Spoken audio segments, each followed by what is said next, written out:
Bloomberg Audio Studios. Podcasts, radio, news.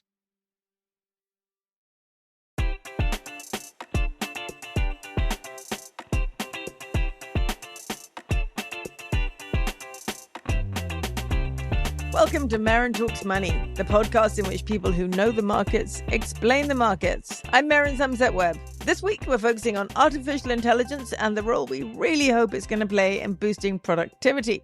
For a while, it seemed that the consensus was that AI was going to revolutionize everything. Last year, Goldman economists estimated that AI would increase annual global GDP by 7% over 10 years. The IMF predicted that AI has the potential to reshape the global economy.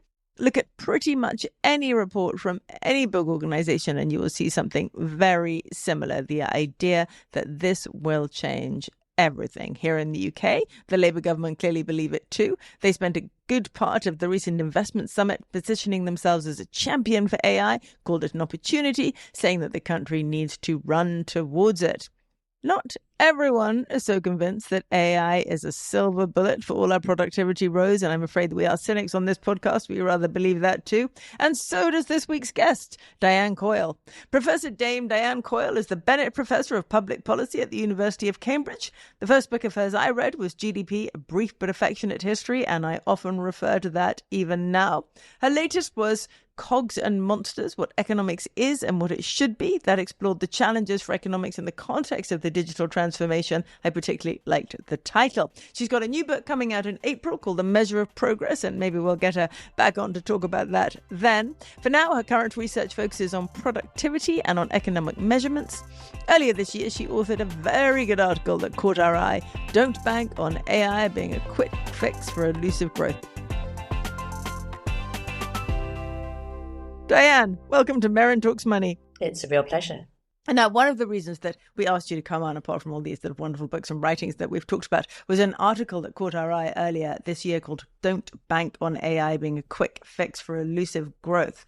And rather like a lot of other people on this podcast, we've talked a lot about how everything's going to be absolutely fine as soon as productivity pops up. And somehow, one way or another, technology and AI in particular will do that for us. So we will go from productivity growth being a sort of miserable 1 or 1.5% across the Western economies up to 2.5%, maybe more, and all the problems will disappear. It's not going to happen, is it? Well, technologies do drive productivity growth over the longer term, but they tend to be much slower than people often imagine when there's a lot of new and exciting news about what's coming along. And the classic example from economic history is electricity, which is a 19th century technology fundamentally, but it didn't affect productivity growth until at least the 1930s. And AI might be a little bit quicker, but I think we're still looking at a decade or so before it starts to have a measurable impact on productivity. And there are lots of reasons why that uptake is slow. So I get quite concerned about the silver bullet claims that you referred to, because it raises expectations and they get disappointed, and then you get a sort of backlash against the technology. AI is an amazing technology. It will be able to do some extraordinary things for us, but it's not going to fix productivity this year. Should we go back briefly to electricity? Because that's very interesting. And was that an infrastructure problem? Because obviously connecting everyone, electricity is a huge infrastructure problem. Got to be. It's expensive, it's difficult, and you can't immediately see the impact of it. So you get that presumably J-curve effect, right? Where you've got to spend all the money up front and the productivity doesn't appear until everyone's connected. And then it comes. So that's why it takes many decades. It did take many decades. There's several reasons for the delay. Infrastructure is certainly one of them. So with electricity, it was building out the networks. With AI, it's building the data centers and the computational power, but also actually getting the data in order, because AI eats data, that's its fuel. And a lot of the data that we have isn't available, isn't interoperable, isn't in good shape, isn't high quality. And so there's a big challenge in that sort of intangible infrastructure that we're going to need for AI. But there are other investments that are needed as well. In the electricity example, it was building new kinds of factories, because you can have a dynamo on each machine, and the assembly line was part of what made the electricity revolution create productivity gains. But then also, once you had to build new factories, you needed to build new transportation networks to get workers to them. And even then, there's a reorganization of work that's needed. So the different kinds of jobs in factories and so on. So it's infrastructure directly involved. It's other kinds of infrastructure and reshaping the economy. And then it's what actually do people's jobs involve and what are the skills that are needed for that. So all of those things need to come together, and that's why you get delays. Let's go to the optimistic end first. So I'll go back to that bit and talk about the main things that people expect AI to do for us. If you divide it into generative and predictive, it's really generative AI that is the thing that we really expect the productivity to gains to come from, should they come. Yes, and the models are still improving dramatically over time, according to the benchmarks that the industry itself uses to assess that. So I've just come back from a week in Silicon Valley, and every time I've been there in the last couple of years, people have been saying, oh, well, the thing that the next generation of models will do for us is absolutely amazing. And then that has been true. So I think the technical advances are still extraordinary. Oh. But then to think about the economic impact, you need to think about what will that actually do in specific activities in the economy. Yeah. So we've got the language models, and they are clearly able to do many kinds of administrative tasks, so they could create productivity that way. There are visualization models. So let's think about what tasks involve visual inspection or where visualization would help improve productivity. There might be things about 3D real-time visualization that are going to become much more possible. So mapping from what the technology can do in general to what are the actual things in a workplace it might be able to do for people is part of the journey. I suppose what I'm really trying to ask is, as an ordinary worker, an ordinary person, what is it that we will see change? What will happen around us? I mean, we know what's happened with digitalization and the rise of the smartphone, all those kinds of things. We can see the difference around us. We understand how that productivity changed, right? We understand how the smartphone changed how we work. We understand how our computers have changed things. We understand how cloud computing has changed the way we work and operate, etc. But as generative AI moves forward, what is it that we will see and we will feel? What will be different for us? Let's think about it in two ways. What products are we going to experience as consumers that will make things much better? And for there I'd be looking for time-saving things that I don't like doing that AI and robots might be able to do for me. Hans Rosling, a long time ago, did a wonderful TED talk about the impact of the washing machine on people's lives and how extraordinary it had been. At the moment, AI can't do that because it's not embedded in robotics. It's abstract. It's not computers. Work is starting on that kind of embodied AI, and down the line, if that can do my laundry for me with a super duper washing machine that will also fold and iron clothes, that's going to be something quite amazing in terms of daily life. Applications in medicine, so a lot of opportunities for medical scanning, monitoring, tailored, personalized medications. Huge potential there to improve the quality of people's lives. So that's one way to think about it. And then the other way to think about it is all the process innovations it can help us to introduce at work that will save time, do boring work much more cheaply, and then free up the time for workers to do things that are going to add more value for their customers. So if you think about the medical examples, will it save doctors time writing letters so that they can spend more time with their patients? If you work in manufacturing, is it going to speed up those processes or help you track waste or energy use in better ways than are currently available? And that's the kind of process innovation that allowed the just-in-time revolution in manufacturing productivity in the late 1970s and early 80s. So thinking about it in those two ways will give us some clues about where we can hope for ultimately productivity gains. Might AI reverse the trying trend from a consumer's point of view of having pretty much all the work that used to be done by companies when you buy something or book something or arrange something being outsourced to you? And the maddening difficulty that caused, which you might say is one of the big downsides of the productivity of the technology revolution so far. It might. It depends on the incentives of the companies to do so, of course, but we've all paid that time tax of getting into voicemail hell and not being able to talk to a human being. Or chatbot hell, endlessly talking to a chatbot and begging it to let you talk to a person so you can get to the end of the process, but not happening. So one model might be what's happened in retailing, or is happening in retailing, where you used to go to the shop and somebody would scan your groceries and possibly even put them in a bag for you back in the old days. And increasingly, that labour has been outsourced to us. And so now we've got the automatic checkouts where you do your own scanning and packing, and you've got to persuade the machine that you haven't put the item in the bag the wrong way. Mm-hmm. But now there are stores where you just take the stuff off the shelf and go away with it. And so that then would be labour saving.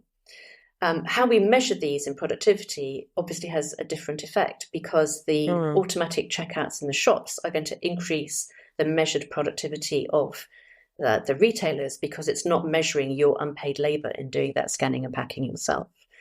So we don't know yet whether that AI enabled, or walk into the store and take it out is going to last. Maybe not, but that would be the kind of journey we might hope for elsewhere. There are some call centre experiments with AI where it actually seems to be improving the experience that consumers have, because the AI can train call centre workers and give them better scripts, so they become better at doing what they're doing.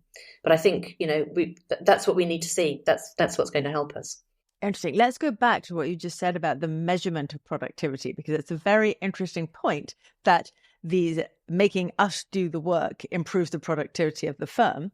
And if you then take that work back in-house using AI, it may make no difference at all to what looks like productivity. So the change has happened, but it's not caught in the numbers. And this is one of the things that you specialize in, right? Writing about how the numbers do not catch the change as digitalization and technology moves forward. The numbers really entirely miss the digital revolution in our experience as consumers and workers. So there are all kinds of phenomena that have been enabled by digital, from global production networks that rely on communications and logistics that have been enabled by digital, to the way that many manufacturing companies wrap services around their products. It's called servitization in the literature. To all the platform models and these free goods, and how do we take account of the zero price that we pay for the free goods, but what are the other implications of all of that? It's just not captured in the economic statistics. It's always been the case that it's really hard to measure the major impacts of big innovations in statistics. The statistics are good at small changes, but not big changes. And so economists would also look at things like improved life expectancy, or the quality of life as well, to supplement GDP figures. But at the moment, this extraordinary change in how we lead our lives since the smartphone arrived in 2007 is pretty much invisible. And that's a lot of what my next book is going to be about. Okay. And what are the solutions to that? How do we pick it up? How do we change the way we measure? I mean, in a very minor way, we get very irritated on this podcast a lot by GDP measurements, because we're maddened by people constantly talking about GDP instead of GDP per head. But that's a very minor problem in the context of what you're talking about. So how do you reframe the measurement of economic progress? Well, a lot of it is about collecting new data and new statistics, and we've got to use the technology itself to help us to do that. It is slowly starting. So on things like global production chains, the impact of a tariff on imports is now going to be different than it would have been in the 1960s, because to manufacture anything, you've got to import a lot of the components. But the data are starting to capture what's called value added in trade. How much do you need to import to manufacture a particular kind of export? So that's slowly starting. But there's all kinds of new data, collecting credit card data, using administrative data like taxes, using mobile phone data, web scraping, and the research into how to develop statistics using these new methods is kind of in its early days. So I think we're probably in for a 20-year gap before we've got a settled set of statistics on the digital economy. Okay, so if we were in optimistic mode, might we say that in fact living standards are improving much faster than our current statistics tell us they are? I think they're improving in some ways, and for some people faster than the statistics tell us. But in other ways, they are less good at telling us what's going on. The obvious example people always give is that the statistics don't tell us anything about the environmental costs of recent economic growth, which are going to hit productivity because places will get flooded much more than they used to be. Agricultural productivity will decline because soil quality and biodiversity is declining. So they will have real economic consequences, none of which are measured. So there are pluses and minuses. And we need really a broader framework to think about all of these things that are outside the traditional standardized manufacturing economy for which these statistics were devised in the 1940s. Okay, that wasn't the answer I was looking for. I was looking for you to tell me that the statistics were hiding progress. And in fact, you're telling me they're hiding a type of decline. They're hiding both. They're hiding decline and progress. And if you think even about things like medical innovations, something that's now pretty basic, like the ability to do a really straightforward cataract operation or hip replacement operation, which has become a much more standardized and straightforward process because of advances in technology. They're not big shiny advances like generative AI models, but they're really important improvements in the quality of people's lives. Well, let's move from that just briefly, because no one wants to dwell on this for too long, to the NHS and the possibility that there are ways that AI might be able to help us with the NHS in a way that constant large slugs of cash do not. Yes, so it's obviously one of the hopes for AI that it will enable big improvements in public service productivity, and particularly in the NHS. And we already talked a little bit about some of the potential there. There are already quite well established gains to be made from having AI screen test results and provide that information to doctors who are making decisions. A lot of potential for administrative simplicity. But to me, it's a question of organisation more than it is of technology. It boggles my mind that it isn't already the case that the NHS has not mandated all of the hospital trusts and GP surgeries to use interoperable technology and standardised forms of data. So even getting to the basics of how easy is it going to be to adopt AI, we're not there yet. And it's clear that there's been underinvestment in very basic technology. My husband was in hospital last year, and we noticed that the nurses had to spend all of their time with their backs to patients, typing things into computers with these really user-unfriendly kinds of interfaces that were very out of date. So is there potential for AI to fix that? Sure, but that's going to need some investment of money, but also time to restructure those information flows within the NHS. There's an issue about data and data sharing. And there is real conservatism and risk aversion across the NHS and linking up people's data. Recent announcements about the NHS app, bringing that together for individual patients, that's really welcome. But I think that fundamental lack of trust in the possibility of data sharing, how secure will it be? Who's going to profit from that? Will it be private sector companies, or will patients see some benefit? That's a really big hurdle to overcome. Yeah, and not helped by the way that the public trust in the NHS has fallen very dramatically over the 4 or 5 years. Yeah. Last 4 or 5 years. So how would one then trust them further? Absolutely.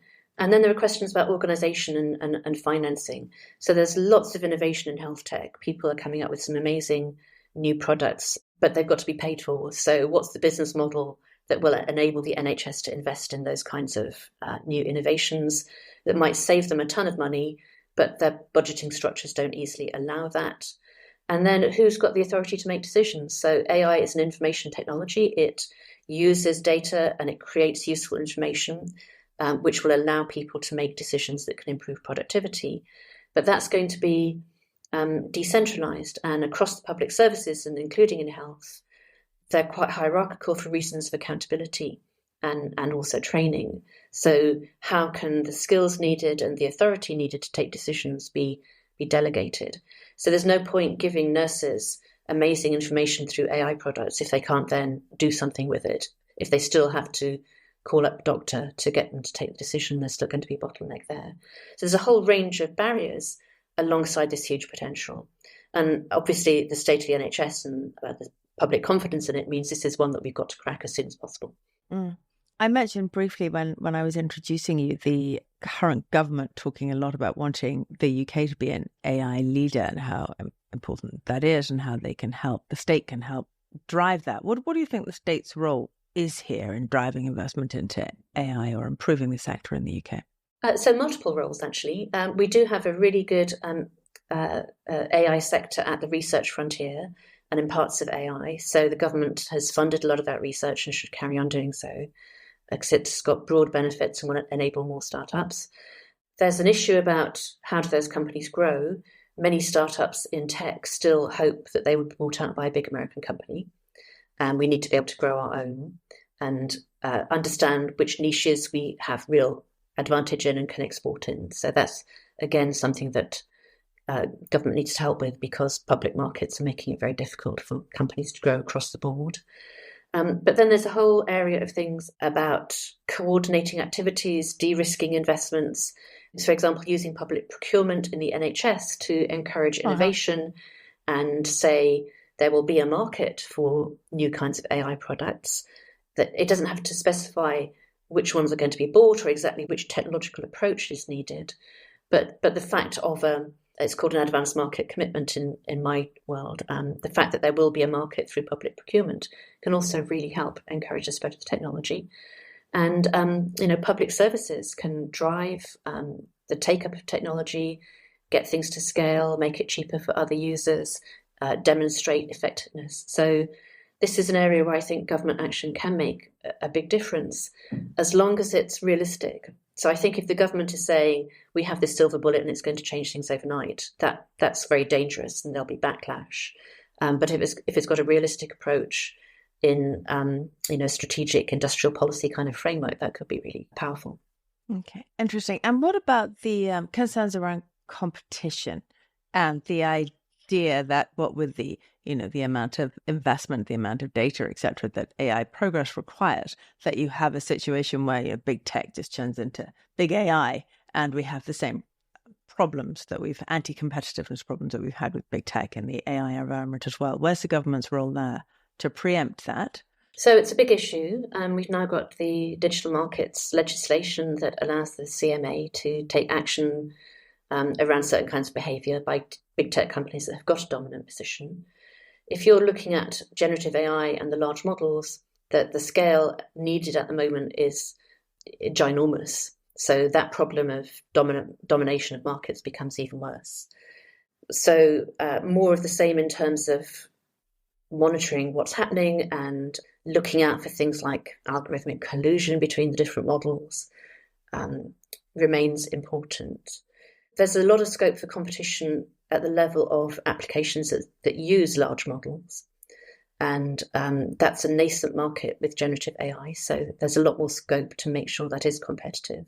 The other thing that I think is quite important to talk about is the energy hunger of AI. And you mentioned earlier that data is the fuel of AI. But of course, actually, the fuel of AI is fuel. And we talked earlier about the externalities and bringing those into the equation. So if you start to look at the productivity gains that might come from AI, you kind of have to bring all that into the equation as well. Right? Absolutely. And among the most extraordinary stories recently have been Microsoft reopening the 3 Mile Island nuclear plant and Google commissioning a whole fleet of small modular nuclear reactors. So I've seen charts where the prediction is that the use of AI as it grows will end up using all of the electricity generated in the United States, which clearly is not going to happen. So the energy supply might increase. There'll be a lot of incentive for people to come up with much more energy efficient types of models and AI processes, and that is also starting to happen. But otherwise, it's a real constraint on the use of AI, because this might not be the most efficient way we want to use our energy. There are lots of other uses. And when you read stories about development along the M4 corridor not being possible because there's no scope for new grid connections due to all the data centers, then you start thinking, well, perhaps there'll be political reprioritization here. AI is not going to sweep all before it. And so we certainly need to start thinking about the energy efficiency.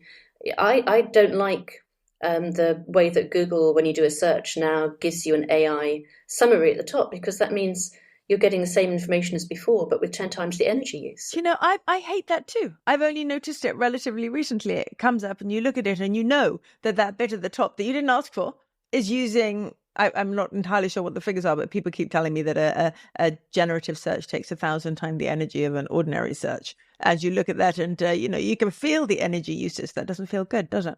It's not good. And so one, really key imperative is keeping an eye on that energy use. And I think governments will actually face choices about their energy grids, which are, key public policy decisions. You've seen that in some of the EU comments already on AI. I've been looking at the energy factor. But I suppose the silver lining, if you're that way inclined to think it's the silver lining, is this resurgence of nuclear energy and the drive forward with SMRs, etc. That seems like a good thing. Seems like a good thing. And obviously nuclear is controversial with some people, but in a fully renewables world, one will need some baseline generation, which nuclear can provide at zero emissions. And if the very rich, very cash-rich tech companies are prepared to be the ones who go first and finance some of the research into this, then that seems like finally a positive of the vast amount of cash that they've earned over the last decade. It does, yes. Yeah. We've talked a lot about things that AI might be able to do, that it could do. What we haven't talked about is things that people believe AI can do, which it can't. What is it that we might be expecting that is very unlikely? That's a good question. What do you have in mind? I don't have anything particular in mind. Every time someone talks about AI and they talk about, well, it can do this or it can do that, it can change the NHS, it can redrive productivity, it can change the way we educate people, it can change the way we manage the time, it'll completely change the way we run our agricultural economy, for example. You hear nothing but transformational optimism.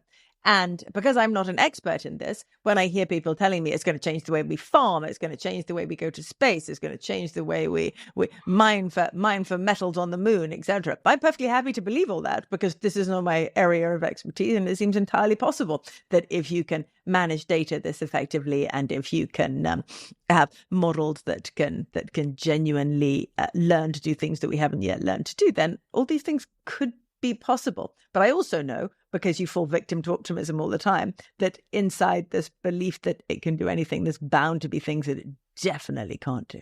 Well, it might do all of these things. If you, again, look back to those historical examples, the railways enabled urbanisation because they meant that cows didn't need to live near city centres to provide fresh milk. They could live out in the countryside. And the railways, the milk train, would bring in the fresh milk. Who would have predicted that when the first railways were built? So yes. The tech might do all kinds of amazing things.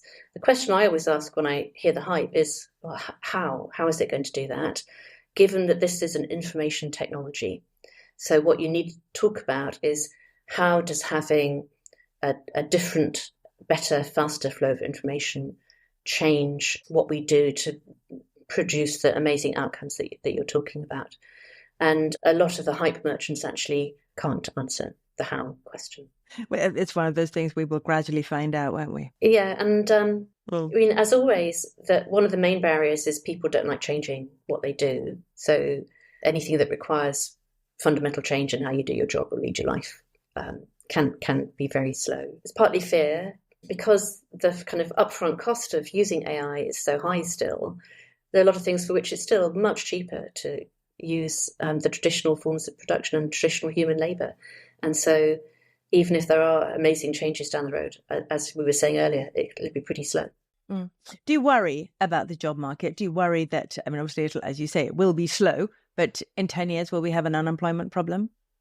Or will the economy do what it always does and simply create new and different types of jobs? Always has done, should I say? So I incline towards optimism in terms of number of jobs. I don't think this will be a sudden change in the way that the wave of deindustrialization in the late 70s and early 80s was, which obviously policy could not cope with. There were just too many people became unemployed too quickly. So I think this will be more gradual, and that allows adjustment in the labour market. I guess my bigger concern is about the quality of work and what people get paid. Because the benchmarks for AI are set in terms of how well does it match what humans do, that creates a kind of bias towards substituting for humans doing what they do at lower cost. And instead, it would be better to think about benchmarks that improve outcomes that both humans and AI can deliver together.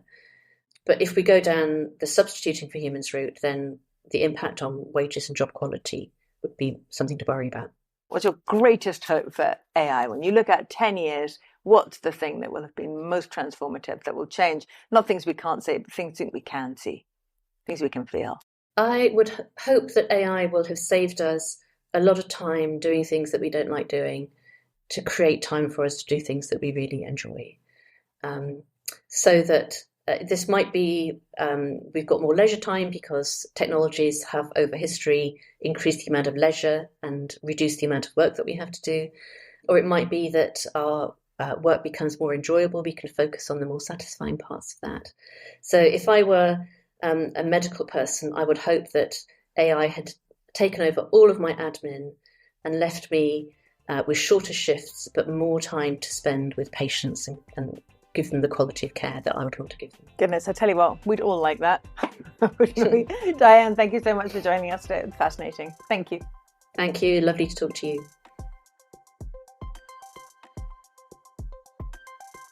Thanks for listening to this week's Merryn Talks Money. If you like our show, rate, review and subscribe wherever you listen to podcasts. And keep sending questions or comments to merrynmoney@bloomberg.net. You can also follow me and John on Twitter or X. I'm at MerrynSW and John is John_X.